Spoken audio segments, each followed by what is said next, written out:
कहानी की शुरुआत होती है एक आदमी को दिखाते हुए जिसका नाम जी योंग हा है, जो कि एक सुनसान इलाके में पेंशन चलाता है, मतलब गेस्ट हाउस, जहां सब कुछ एक शांत और रूटीन है। फिर हमें एक औरत को दिखाया जाता है जो कि अपनी बेटी को स्कूल में खेलता देख वापस काम पे जा रही थी। दरअसल ये एक डिटेक्टिव है जिनकी अभी पोस्टिंग हुई है। जब ये पुलिस स्टेशन जाती है तब वहाँ कोई नहीं था, और जब वहाँ का एक ऑफिसर आता है तो वो अपनी गर्लफ्रेंड से बात करने लगता है।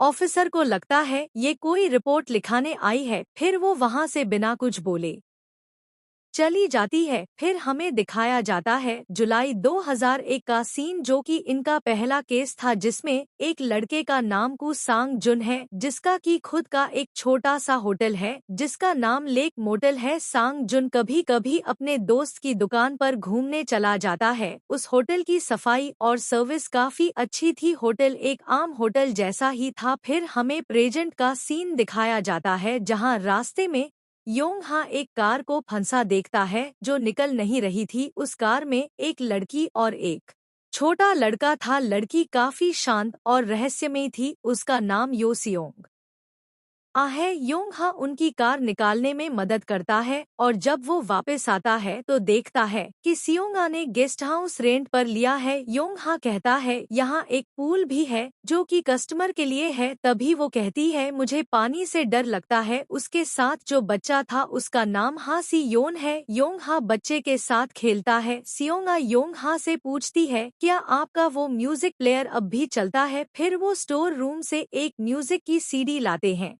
और उसे सुनते हैं।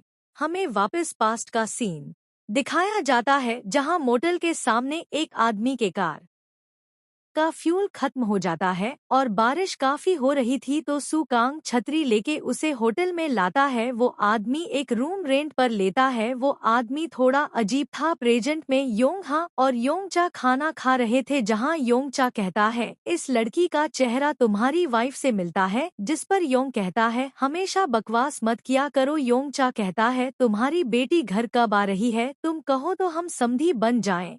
मेरा बेटा एक आईटी कंपनी में काम करता है, योंग हा कहता है।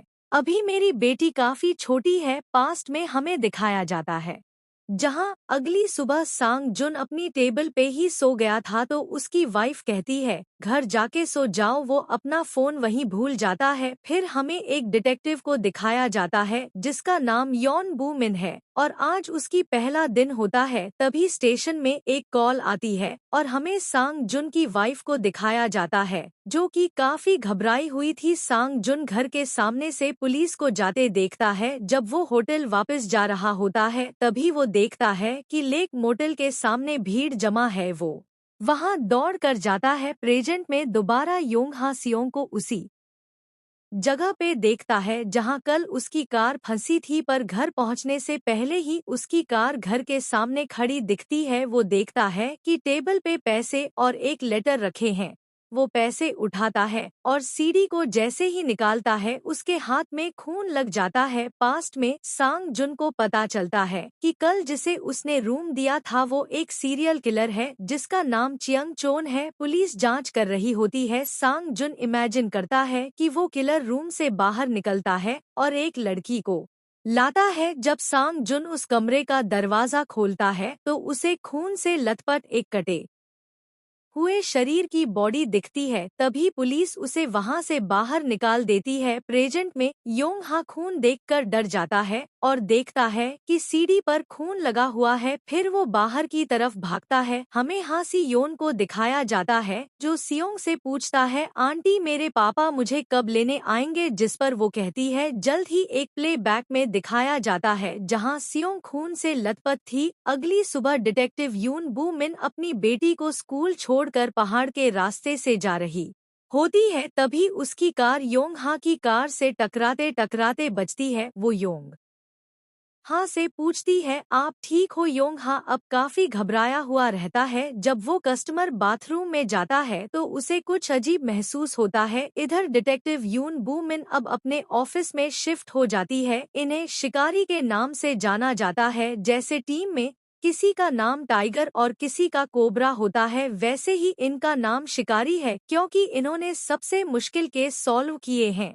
योंग हा अपनी कार का डैश कैम चेक करता है। पास्ट में सांग जुन घर जाकर काफी शराब पीता है और अपने दोस्त से कहता है कि मैंने ही उसे बुलाया था, वो आना नहीं चाहता था।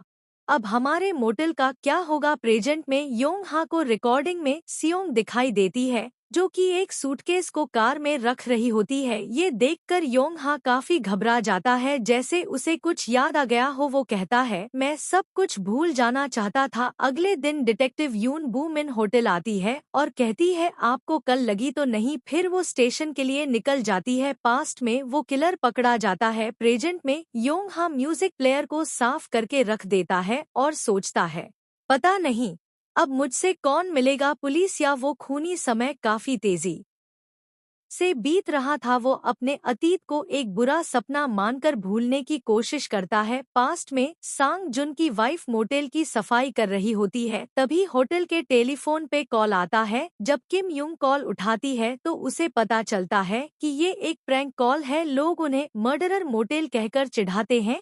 सांग जुन कहता है, हमें मोटेल बंद कर देना चाहिए। किम युंग कहती है, हमारे पास इनकम के नाम पर कुछ नहीं है तुम्हारी सैलरी तो सिर्फ नाम की है। सांग जुन गुस्से में होटल की चीजें तोड़ने लगता है। उसके हाथ से खून निकल आता है। वो उसे साफ करता है और रोता है। उसका दोस्त उसे पकड़ता है। सांग जुन मोटेल बंद कर देता है। किम युंग कहीं और काम शुरू कर देती है। उनके बेटे की हुन को कुछ लड़के स्कूल में बुली करते हैं। प्रेजेंट में योंग हा की बेटी आज घर आने वाली होती है, तो वो उसी की तैयारी में लगा होता है। तभी एक कार गेस्ट हाउस पर आती है। वो देखता है कि उसमें सियोंग थी। योंग हा कहता है, डॉक्टर ने कहा था मेरी वाइफ के पास सिर्फ 3 महीने बचे हैं, कैंसर का आखिरी स्टेज है। और वो रोने लगता है। तभी उसकी इमेजिनेशन टूटती है और वो सियोंग से पूछता है, मैं आपकी क्या मदद कर सकता हूँ?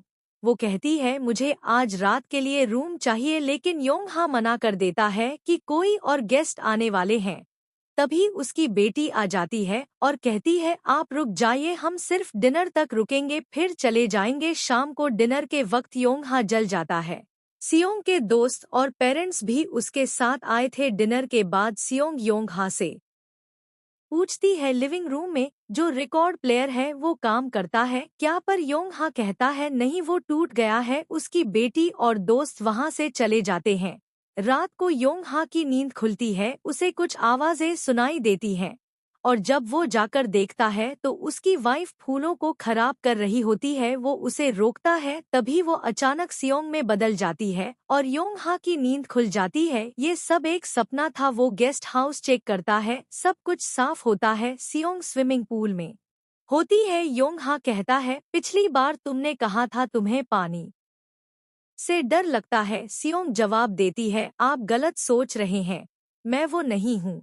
पास्ट में सांग जुन की वाइफ नौकरी छोड़ देती है। मोटेल की एक डील आती है जिसे कोई खरीदना चाहता था कि हुन फ्रिज से शराब चुरा लेता है। सांग जुन अपने दोस्त से कहता है, 17 की उम्र में बाप गुजर गया, फिर मैंने फैक्ट्री ज्वाइन कर ली और वहीं बड़ा हुआ। बस एक बार होटल की डील सेटल हो जाए। सी यांग एक बुरा सपना देखती है और पुलिस रात में की हुन को पकड़ ले जाती है क्योंकि उसने बुलीज को शराब दी थी। सांग जुन स्कूल जाता है और बुलीज के डैड से उसकी लड़ाई हो जाती है। मोटेल की डील कैंसिल हो जाती है क्योंकि बिल्डर बुलीज की फैमिली से था। डिटेक्टिव यून बू मिन एक रिपोर्टर को कहती है कि वो मोटेल पर आर्टिकल लिखे और फिर वो रिपोर्टर सांग जुन का इंटरव्यू लेने आता है। डिटेक्टिव को एक कॉल आती है और वो गाड़ी लेकर तुरंत निकल जाती है। प्रेजेंट में योंग हा सियोंग से पूछता है, तुम वापस क्यों आई हो? सियोंग कहती है, आपकी याद आई तो चली आई, लेकिन आपने तो मुझे पहचानने से ही मना कर दिया। फिर हम देखते हैं कि योंग हा पानी में खड़ा है और उसके हाथों में खून लगा होता है। तभी उसकी नींद खुल जाती है और वो जमीन पर पड़ा होता है। वो सियोंग को ढूंढता है और पुलिस स्टेशन जाता है, लेकिन कुछ बोले बिना ही लौट आता है। डिटेक्टिव उन्हें जाते हुए देख लेती है। पास्ट में दिखाया जाता है किसी यांग ने आत्महत्या कर ली थी। प्रेजेंट में योंग हा की जेब में एक फोटो होती है जिसमें वो उसकी पत्नी और सियोंग साथ होते हैं।